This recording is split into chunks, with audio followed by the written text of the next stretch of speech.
তোমার বাড়ি এখানে না?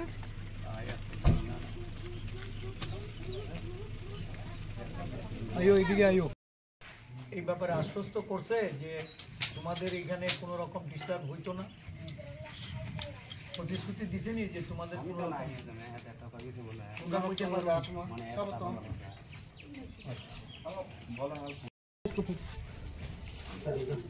আমরা আজকে পশ্চিম লুধুয়াতে আমরা এসে এখানে দিবা রঞ্জন ত্রিপুরা এদের এই অঞ্চলে বসবাস, এদের সঙ্গে আলোচনা করে এখানকার যারা বসবাসকারী এদের সঙ্গে আলোচনা করে একটা বিষয় আমাদের সামনে যেটা উঠে এসছে যে গত কয়েকদিন ধরে এখানে একটা জনমনে উদ্বেগ, সবাই তাদের বাস্তু ভিটা নিয়ে চিন্তিত।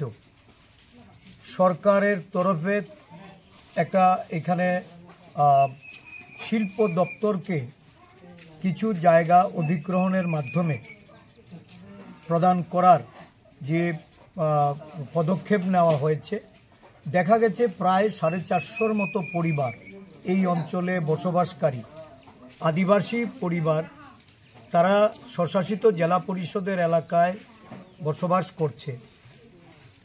আমি যতটা জানতে পারলাম যে এখানে এই জমি শিল্প দপ্তরকে তুলে দেওয়ার পেছনে না এডিসি প্রশাসনের কোনো নলেজে আছে, না এই অঞ্চলের বসবাসকারী কোনো জনগণের কাছে কোনো ধরনের কোনো খবরাখবর বা এই বিষয়ে যে পদক্ষেপ নেওয়া হয়েছে সেটার সম্পর্কে তাদেরকে অবহিত করা হয়নি। এরা আশঙ্কায় দিন গুনছে এবং এই বিষয়ে তাদের মধ্যে প্রচণ্ড ক্ষোভের সঞ্চার হয়েছে।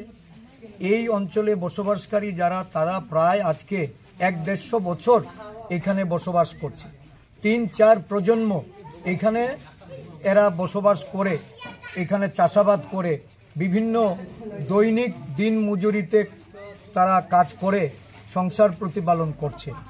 যেখানে সরকার তাদের উন্নয়নের জন্য জল, বিদ্যুৎ, রাস্তাঘাট কোনো কিছুই এইখানে পরিকাঠামো নেই, পরিকাঠামোর প্রচণ্ড অভাব। যেখানে সরকার পরিকাঠামো উন্নয়নের পদক্ষেপ নেবে সেটা না করে এখানে তাদেরকে উচ্ছেদ করে শিল্পাঞ্চল গড়ার চেষ্টা করছেন। আমি যতটুকু জানতে পেরেছি এখানকার যারা বিজিত আপনার প্রতিনিধি ভারতীয় জনতা পার্টি, উনার একটা পরোক্ষ হস্তক্ষেপে এই এলাকা থেকে এতগুলি পরিবারকে উচ্ছেদ করার একটা প্রচেষ্টা নেওয়া হয়েছে। এই পরিকল্পনা এটা জনস্বার্থ বিরোধী এবং এই অঞ্চলের আদিবাসীদের স্বার্থে আমরা এখানে এসে আজকে তাদের পাশে থাকার অঙ্গীকার করছি। সারা দেশব্যাপী ভারতীয় জনতা পার্টি সরকার এই আদিবাসী, দলিত, পশ্চাৎপদ, সংখ্যালঘু সম্প্রদায়ের মানুষের তাদেরকে উচ্ছেদ করা, তাদের বাড়িঘর ভেঙে দেওয়া, বুলডোজার চালানো, তাদের জমি কেড়ে নেওয়া, তাদের উপর মানসিক নির্যাতন এগুলি চালিয়ে যাচ্ছে। তার বিরুদ্ধে আজকে জাতীয় কংগ্রেস দল আমরা সাধারণ মানুষের পাশে যেমন আমরা যাচ্ছি, সাথে সাথে আদিবাসীদের স্বার্থ রক্ষার্থে এই রাজ্যে গণ আন্দোলন গড়ে তোলার জন্য আমাদের আদিবাসী কংগ্রেসের নেতৃত্বরা এসছেন, এখানে ঝিলিম রিয়াং এসছেন, ইন্ডোমানিক জামাতিয়া এসছেন, আমাদের প্রদেশ কংগ্রেসের সহসভাপতি শঙ্কর মল্ল, আমাদের সাধারণ সম্পাদক মিলন কর, এই অঞ্চলের সমস্ত নেতৃত্ব, আমাদের এই জেলার সভাপতি মৃদুল পাটারি সহ এক প্রতিনিধি দল আজকে আমরা এটা পরিদর্শন করে গেলাম। আগামী দিন আমরা রাজ্য সরকারের দৃষ্টিতে যেমন নেব এবং এই অঞ্চল থেকে এরা যাতে কোনোভাবে তাদের অধিকার তারা যেন না হারায় তার জন্য আমরা প্রয়োজনীয় পদক্ষেপ গ্রহণ করি।